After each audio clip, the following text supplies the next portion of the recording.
Hello. It's 70 years now since India won her independence from the British Empire, and the country today stands on the edge of world-shaping power.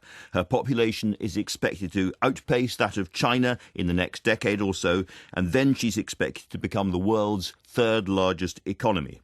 The Economist journalist Adam Roberts has been investigating what he calls superfast, prime-time, ultimate nation, the reinvention of modern India, while Sullivan Estrada has been looking at the rise of Hindu nationalism under the presidency of Narendra Modi. If you're wondering how much modern Indian and British culture remain intertwined, then Preti Taneja's retelling of King Lear in the setting of a contemporary Indian corporation contains some broad hints. Anyway, this rise of India is surely jolly good news for we Brits as we say goodbye to the EU. Well, not necessarily. The Indian diplomat, politician and writer Shashi Tharoor lays into the history of British influence in his book Inglorious Empire with great vigour. It's a story, he argues, of ruthless exploitation and heartless hypocrisy with very few redeeming features. Shashi, let's start off with the overarching picture, the position of India in the world economy when the British arrived compared with when the British left. That's right. Well, the British came to one of the richest countries in the world, in fact, the richest in 1700 when it accounted for 27% of global GDP, which is more than the US does of today's global GDP. And over 200 years of exploitation, depredation, loot, pillage, drainage of resources, reduced it to one of the poorest countries in the world with less than 3% of global GDP by 1947. Can we trust these figures? Yes, well, the figures come from a British economic historian, Angus Maddison, whose figures are broadly accepted across the academic disciplines. And in that story, the things I think a lot of listeners won't know about is, for instance, the condition of the Indian steel industry when the British arrived. Right. Well, India actually was a thriving and rather sophisticated society. It was the world's leading manufacturer and exporter of textiles, a position it had held since the days of the Roman Empire, when Pliny the Elder wrote about how they were importing fine cottons from India and spending most of their gold on Indian goods, right up to the time when English shopkeepers were trying to pass off shoddy European-made cloth as made in India, because that was the hallmark of high quality. Muslins, linens, fine as woven air, it was said. Well, the East India Company came in, destroyed the looms, broke the back of this industry, and at least... There was even a horrible story that they removed the thumbs of some Indian workers. That's right. The only contemporary documentation for that is from a contemporary Dutch observer. And of course, some British historians argue that he was maliciously motivated. But oral legend confirms that this is widely believed. In any case, there's complete evidence for the depopulation of the big textile industries of Murshidabad and Dhaka. These two cities lost population. They became the first cities in the world to significantly lose population at the beginning of the 19th century. And something similar happens with steel. Steel, India had essentially invented an extremely highly sophisticated, high-quality steel. The Arabs had come and borrowed that technology to make the famous Damascus steel. And when the British soldiers came to India, when they killed Indians in battle, they would dismount and steal their swords, because the swords were made of so much better steel than anything available in Europe at the time. That industry was destroyed as well. And of course, later Britain introduced its own modern steel making with the BSSS, the British Standard Steel Specifications, and tried to prevent Indians from following them. When Jamshedji Tata, the Indian industrialist, tried to set up a modern steel plant in the late 19th century, the British put up all sorts of obstacles in his path, so that at the end of it, he ended up not being able to see steel production in his own lifetime. His son saw it happen. But while he was doing this... Tata has come back, Well, exactly. While he was doing this, a senior British official sneered that he would personally eat every ounce of steel that an Indian was capable of producing.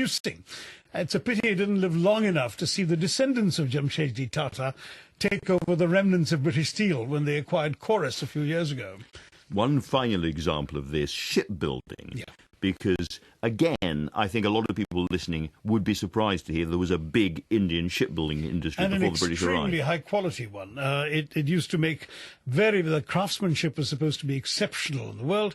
On top of that, Indian woods, mainly teak and mahogany, lasted longer, so the Indian-built ships lasted 26 to 27 years on average, whereas European ships made of fir and pine lasted 6 to 7 years. And what did they look like? What kind of ships were they? Were they more like junks? No. Chinese junks, or were they like European ships? The Indians are pretty good at imitating all sorts of models. So you had the whole range. You had not just ships for coastal shipping, which were smaller, but big triple-masted ships and so on that travelled as far as China and East Africa. And what was striking about this was when the British came to India and conquered these areas, they said, gosh, we should make our ships here. We'll get them lasting longer and a better quality. There's a lot of contemporary writing about the high quality of the craftsmanship of both the woodworkers, the brass workers, the people who did the fittings and fixtures. But the problem is when the British started doing that, it threw people out of work in London. The London dockyards were suddenly overflowing with unemployed shipwrights and fitters and so on. And promptly, of course, the British Parliament passed an act that kept Indian-built ships away from international routes, including the lucrative London route, and that pretty much killed Indian shipping. Because the story you tell in this book, a lot of people will say, well, the real problem for India during the period of the Raj was simply that European industrialization, the Industrial Revolution took place, and India, like so many other parts of the world, was left behind, was inevitably going to be left behind, and whoever had been in charge, India would have gone through a very tough period. Not true. I think if we missed the bus for industrialization, that's because the British threw us under the bus. Very simply, if you look at the actual reality of the time, India was, as I said, a hugely successful exporter of textiles.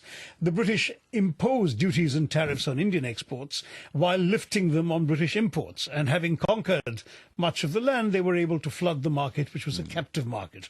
The result of all of this was that the capitalists who had the capital to, for example, bring in modern machinery were not in a position to do so and could not compete with the cheap British imports flooding into the Indian market.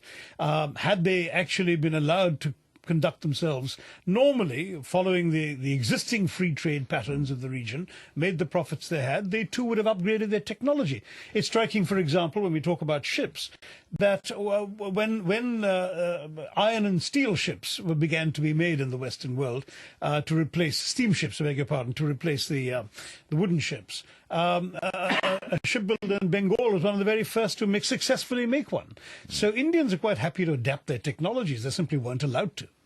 In a sense, your case rests upon there being a parallel universe in which the British never arrived in India, and India developed very successfully herself. I suppose one point that might be made is that the reason the English were found it so easy to move in so quickly was that the Mughal Empire had been conducting an absolutely devastating religious war right across India for so long, had more or less bankrupted itself, and that India was in a state of civil war as the British arrived.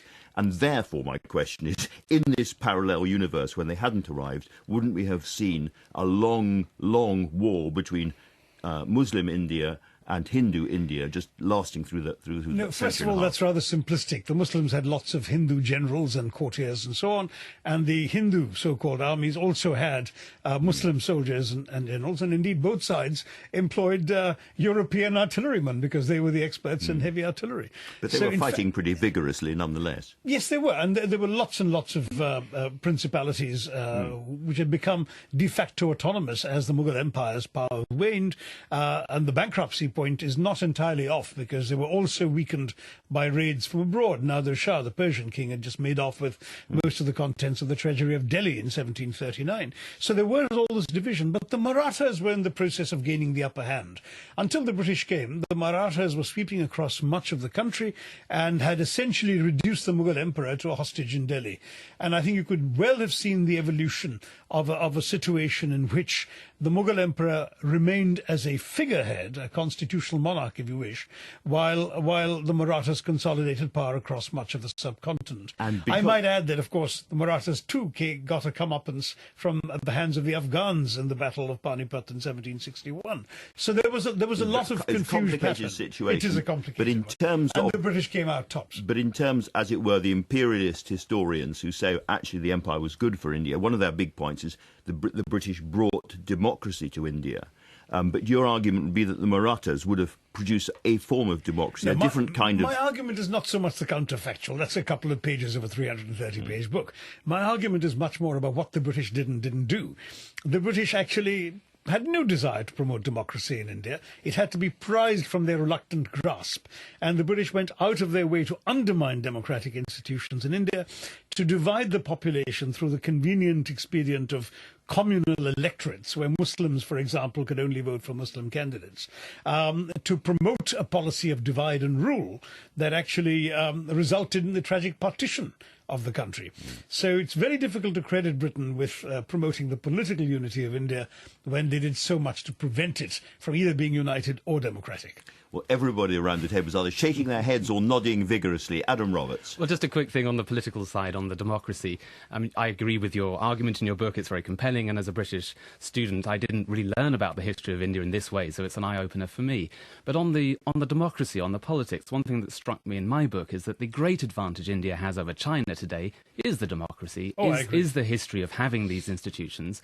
And despite Britain undermining the things, as you say, freedom of speech, rule of law, courts and so on, they were introduced imperfectly during the British time and then improved on and developed and sustained afterwards. So you would presumably agree there was some benefit from that coming in early on. Yes, Adam. The only problem was the way in which they operated under the British Empire. So that if you had, for example, rule of law and courts, the rule of law was applied with excessive attention to the skin colour of the defendant. So over 200 years of British rule, only 3 cases can be found in which Englishmen were convicted and executed for murdering Indians, whereas they actually killed hundreds of Indians and were let off with either a mild imprisonment of a few days or small fines.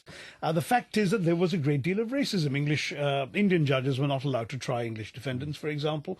And if you look at the pattern of these court judgments, as others have, it doesn't speak very well for the values of the rule of law as, say, would have been applied in Britain at the same time. Kate Sullivan Estrada, who I should say is a lecturer in modern Indian studies at Oxford. Shashi, I mean, a wonderful book, and I think the mark of a successful work is really that it triggers so many conversations, and it has done that, of course, both in India and in the United Kingdom.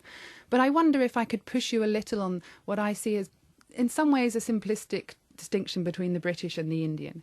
Now, we know that Empire as a project really was a lot of complicity there was complicity, there was resistance, there was cooperation, and of course not everyone in India benefited equally, and not everyone in India was disadvantaged equally, and not everyone in the UK benefited equally. So could I push you a little on aspects like class and perhaps gender, which I don't feel come out very strongly in your book? Well, I would agree with that. In fact, I've had working class Brits tell me exactly this. We didn't get anything out of the empire. And I've had the High Commissioner here confessed cheerfully at an event launching my book a couple of months ago in London that his own ancestors had been ennobled by or given titles by the British Empire. So everyone accepts that there was complicity. Every colonial situation has its native informants, its compradors, all of these Marxist terms that have flooded into the anti-imperialist discourse. But the fact still is that if you think why the British were in India, they were in it for themselves. They were in it for the money. There was no particular desire, for example, you mentioned gender. They didn't want to touch the lot of women. The sati, the abolition of this horrendous practice in which widows immolated themselves on the pyres of their husbands, was actually stopped in British India by a movement led by Indians, Raja Ram Mohan Roy in particular. But of course, the British weren't passed, so they had to pass the law that outlawed it. At the same time, the general attitude was, let's not muck about with their customs. It's really not our problem. We're here to make money, and we shouldn't be distracted from that objective. Let's move on to. There's virtually nothing that the British brought to India that you approve of, Shashi. Well, the English language, cricket, and tea, but none of those were intended for the benefit of the likes of me. Well, tell me about tea, because that's one thing that surprised me. I hadn't realised that really tea drinking comes from British India. Absolutely. It's quite amusing, actually, because they used to get their tea from China, which is quite expensive. And they thought, why on earth can't we try and grow some in countries we control? So let's try India. They sent off a secret agent with the improbable name of Robert Fortune on 3 secret missions to China to steal tea bushes, tea plants. And the chap came back and every single one of his plants died. So they were feeling quite, until a wandering Scotsman in the hills of Assam came across a plant that looked to him like it might be tea. He tested it, dried it and boiled it and all that stuff. And yes, it turned out to be a perfectly drinkable tea. So that's when organised tea cultivation began. Well, I'm glad that at least that bit works. I come from a Darjeeling family myself. There you are, but it was only grown for British consumers, and it was only when the Great Depression knocked the bottom out of the tea export market that they were forced to find an Indian clientele for their tea. And that's how tea became a ubiquitous Indian drink, was because the British could no longer afford to buy it during the Depression. So at least we end this bracing part of the conversation with a nice cup of tea all round. Adam Roberts, you've been the economist's man in that part of the world for a long time, and in your book you travel from the north of India right down to the south to try and take the temperature of the country. Just give us a little bit of a sense of the uneven development, because some parts of India are absolutely world-class when it comes to electronics. They're challenging America. They're very, very important. And yet there are other parts of India which are still badly underdeveloped. Yes, there's a huge variety. I used to be a correspondent in Africa, and there are parts of the northeast of India, the remote part that's on the other side of Bangladesh, locked up between Myanmar and China and Bangladesh, where the poverty levels, the desperation is the lack of nutrition, the sort of problems you might see in sub-Saharan Africa. I took a train ride, which I describe in the book, where I ride the Vivek Express all the way around Bangladesh down to the southern tip of India at Kanyakumari, and the variety that you see looking out of the window or meeting the fellow passengers on the train, the variety from the middle class to the absolutely poor beggars, and then you pass through these wonderfully developing mega cities, these ultra mega hyperbolically described mega cities where there are skyscrapers, enormous companies coming up. You talked about Tata before, enormous companies that are going to be influential in the wider world. Well, I was going to ask you about that. I said right at the beginning that within the next 10 years or so, India is projected to be the world's 3rd largest economy. Is the rest of the world going to feel India like that? It depends how much India trades with other countries. Some of the growth in India will come just from demography. It's an extraordinarily large population, very young population. Just the mere fact of moving more people from villages into towns will make the economy grow, will make people better off, and therefore the huge size of the Indian economy will just grow incrementally. How much India manages to then trade with Europe, with Britain, with the United States, that will determine how much we feel the impact of India. But we already do. The largest manufacturer in Britain is an Indian-owned company, Jaguar Land Rover. We already have investment coming. And let me ask you a bit about the politics, which we haven't really touched on yet in modern India. Because Shashi's a congressman all the way through, but we now have Modi's Hindu nationalist BJP arriving. Let's just start off by painting a little bit of a picture of Modi himself, because he has some pretty difficult early experiences in politics. Not difficult, but dodgy early experiences. I think difficult. He's a controversial politician. He rose up as a regional figure in Gujarat. The RSS, is that right? The RSS is the Hindu Nationalist Volunteer Service. So he grew up through the RSS, through the Hindu Nationalist group. He rose through the BJP as a regional figure.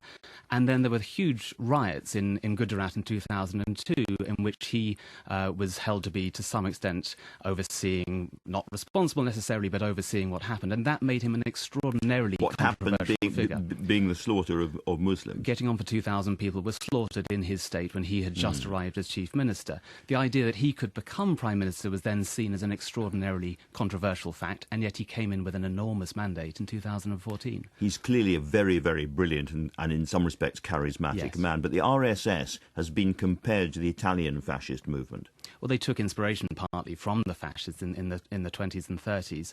They've evolved, they've changed. I mean, I think there are different strands within the movement, and some would say that there's a hard line and there's a softer line of it. But there is clearly tension within India today between those who think Hindu nationalism is how the nation should be defined and others who believe in a more secular India. And if I was a non-Hindu Indian living in India today, how much would I be fearful of the BJP? Well, in the last 2 or 3 years, you'd be more fearful than before. The examples we've had in the last years of lynchings of Muslim men because they trade or are suspected of trading in beef, the fear of some minorities in regions such as Kashmir has increased in the last few years. So the tension has certainly gone up.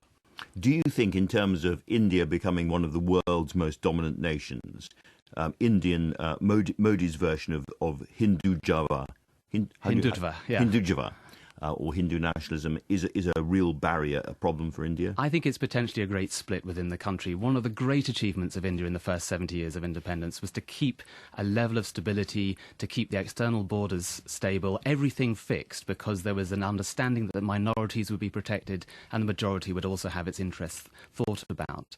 If you have a government that appears to be interested only in the majority, then you will start to harden these divisions.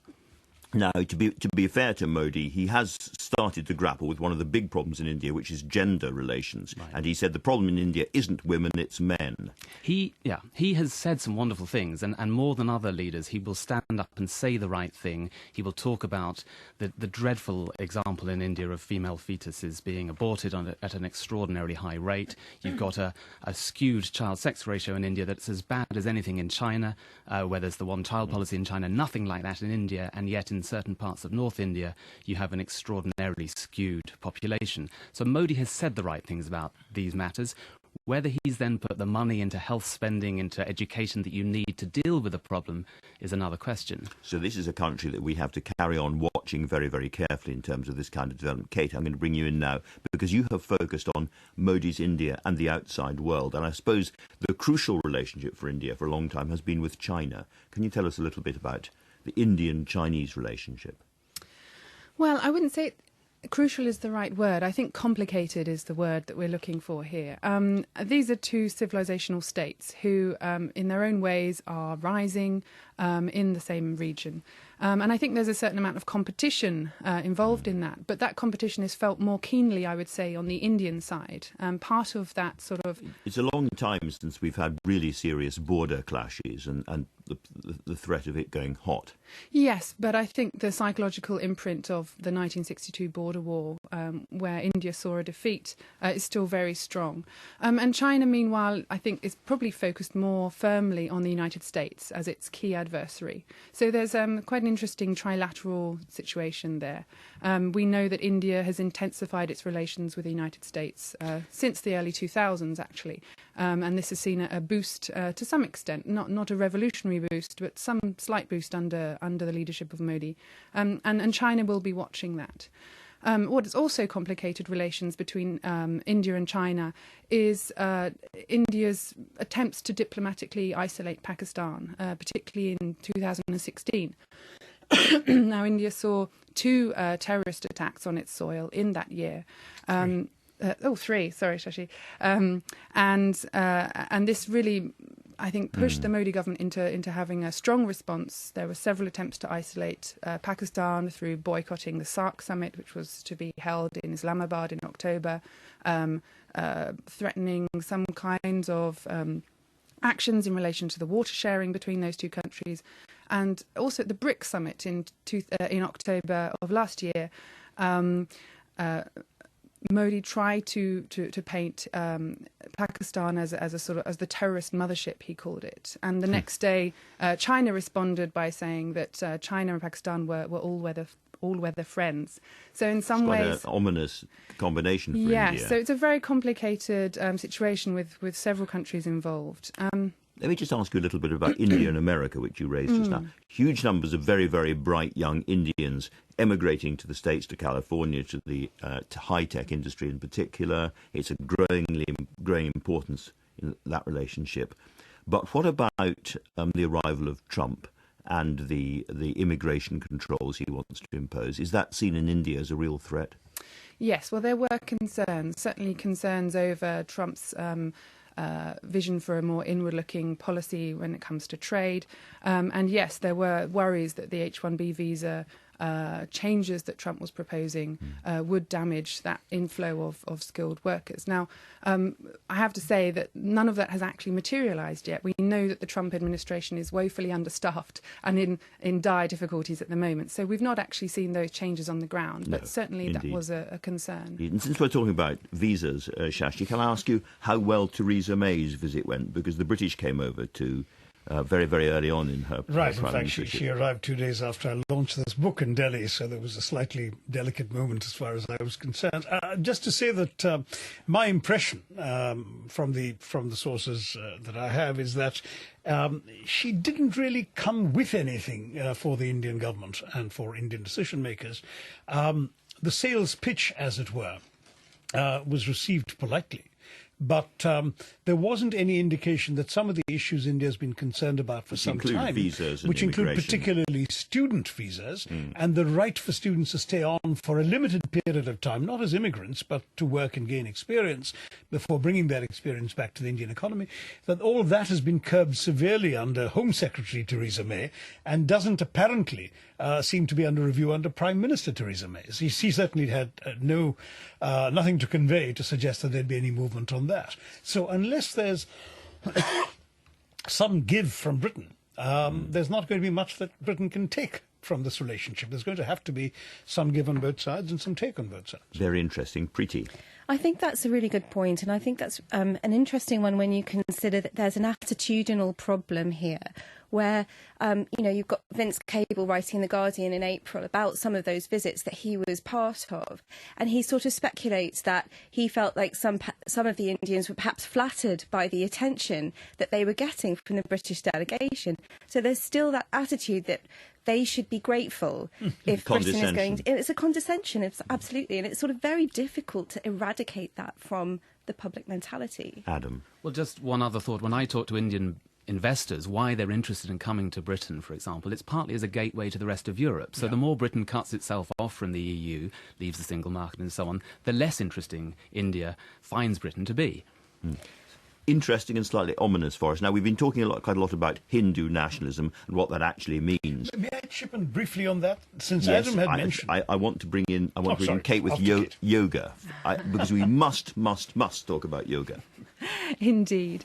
So there were so many questions circulating when Modi became Prime Minister in 2014. And one of them, among many, one of them was, to what extent, if at all, would Modi's Hindu nationalism or Hindutva make its way into India's foreign policy?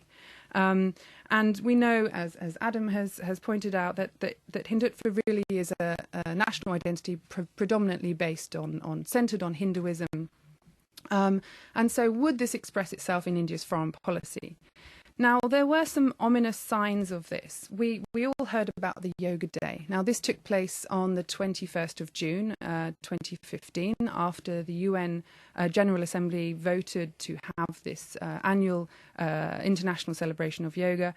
And it was a spectacle, there's no doubt about it. We had 37,000 Indians on Delhi's iconic Rajpath, all bending and flexing in a way that really can only be described as diplomatic posturing of a very special kind.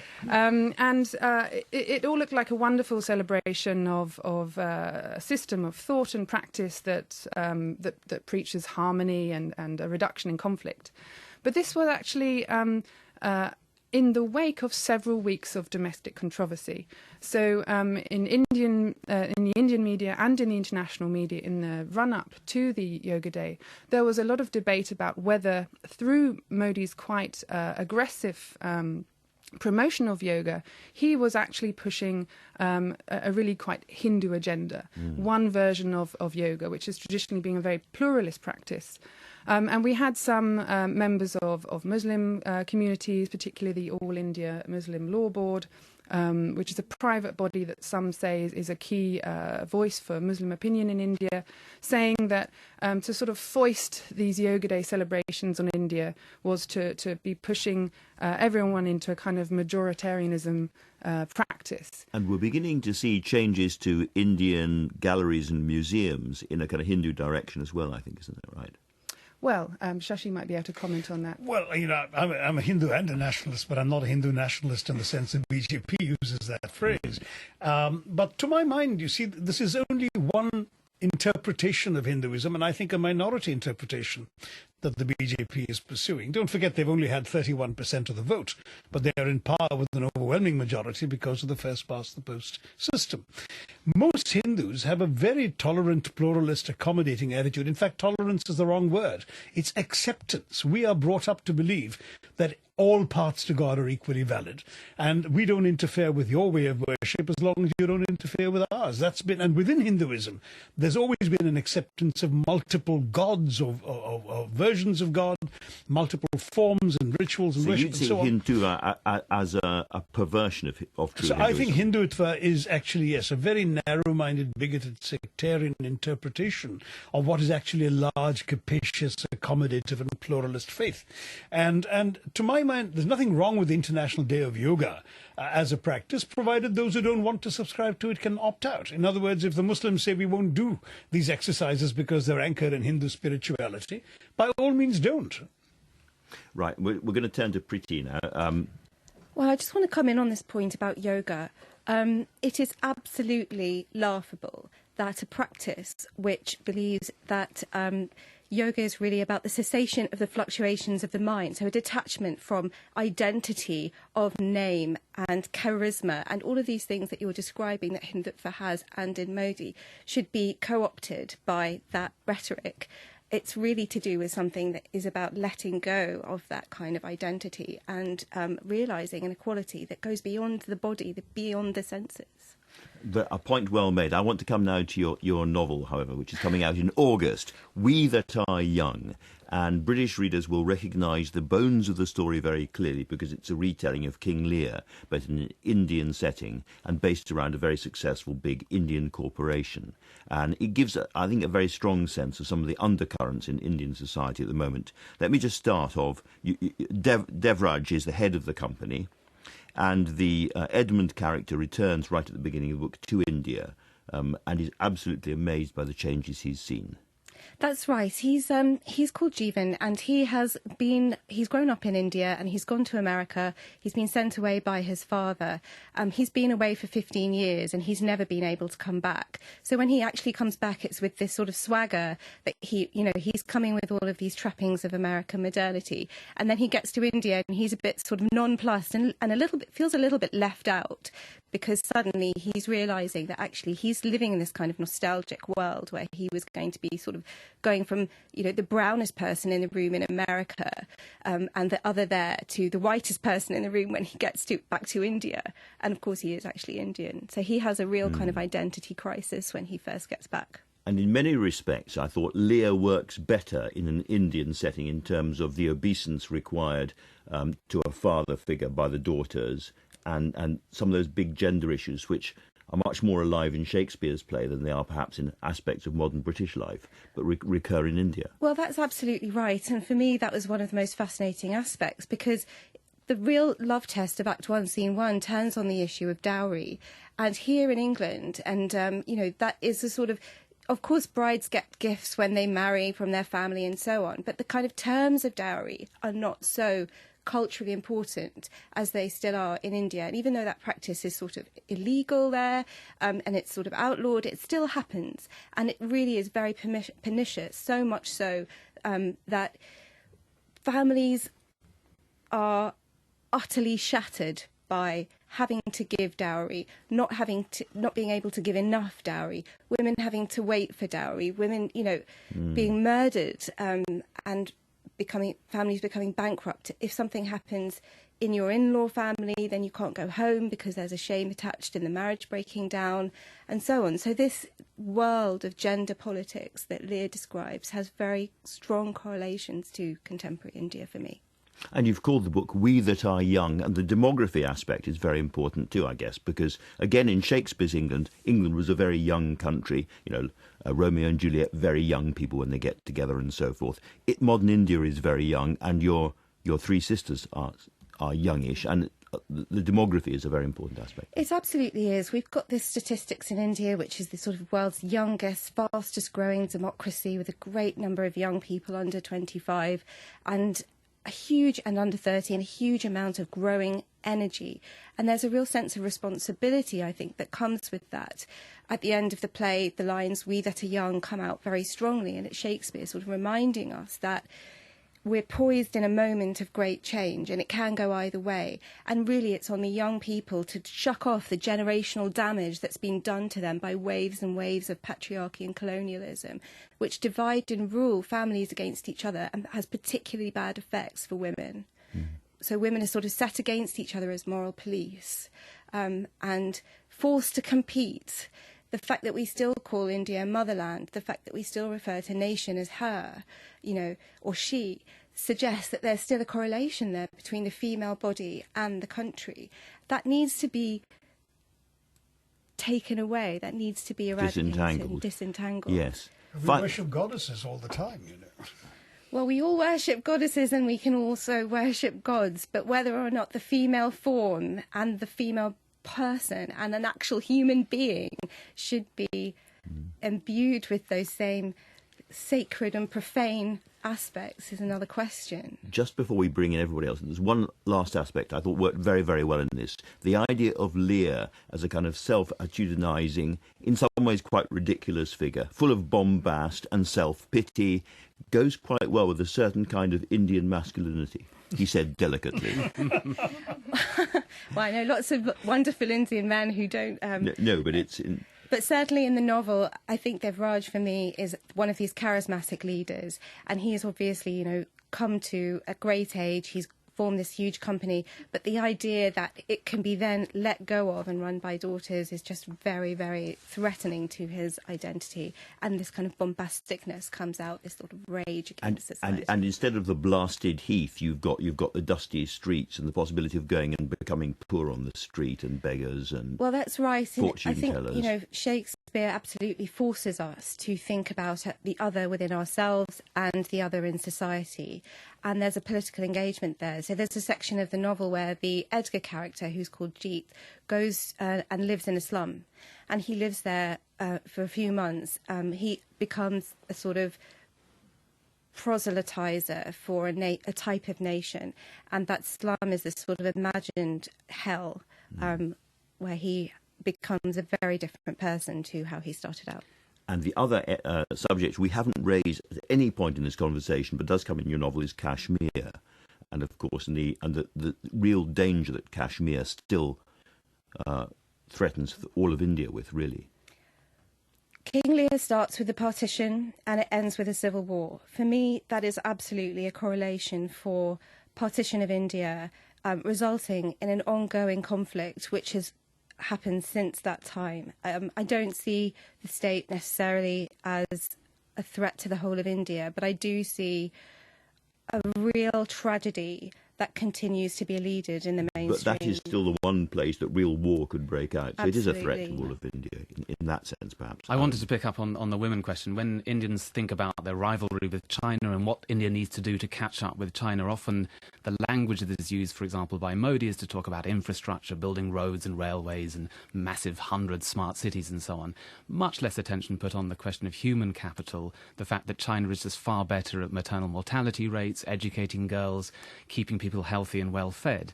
And one of the immense problems that large parts of even wealthy India faces is improving that sort of soft economy side of things, the Amartya Sen points, and I think India needs to catch up on that. Shashi, you were nodding at that. Well, I agree with that, and this is the kind of argument that I've been making, of course, because my party tends to be more interested in human beings, and perhaps insufficiently devoting attention to infrastructure. We need both. We need both the sort of software of development and the hardware, and we need to get both done in the years to come. Kate. I'm just turning to the violence in Kashmir. I mean, 2016 saw, nearly 100 civilians killed and around 300 people blinded with supposedly non-lethal bullets. And all of the things Shashi was saying earlier about India being an inclusive and tolerant society, it's the world's largest democracy. I mean, this whole sort of belief in the strength of India's social diversity and its sort of secular, tolerant society is really undermined by this conflict. So it's dangerous in India's projection of its image abroad as well. But it's instigated from Pakistan, and that must not be forgotten. I mean, if Kashmir was somewhere else on the subcontinent, India has put to bed a whole lot of secessionist movements through an effective combination of law and order enforcement and political co-optation.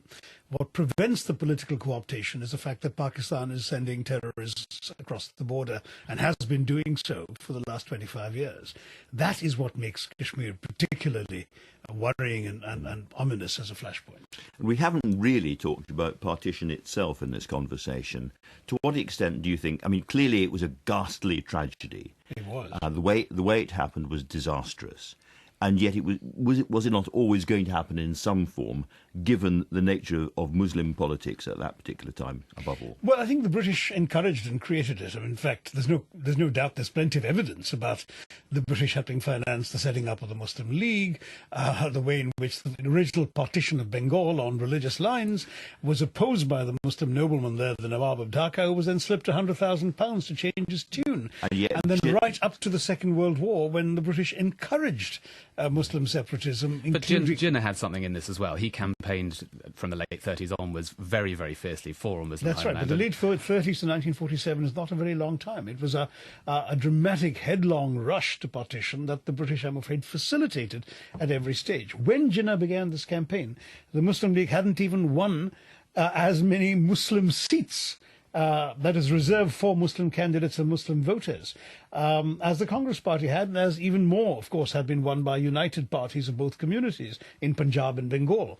So the fact is that the forces for unity were very much stronger. Of course, the Second World War enabled a lot of things to change dramatically, and I have described that in my book as well. Is there any parallel universe in which what is now Pakistan and what is now India would have remained as one state? I think in every conceivable scenario but the one that actually transpired, Really? Absolutely. I think it's very unlikely they would have remained together. Well, on that note, I think I'll probably bring the conversation to an end. Thank you all very much indeed. Very, very interesting. Kate Sullivan Estrada is the lecturer in modern Indian studies at the University of Oxford, and as you've been hearing, has been working on Indian and global relationships, going to become more and more important. Shashi Tharoor's Inglorious Empire, packed with information, what the British did to India, and Adam Roberts' excellent super fast, prime time, ultimate nation. Not an easy title. And to get out, are both out in all good bookshops now, and Preti and I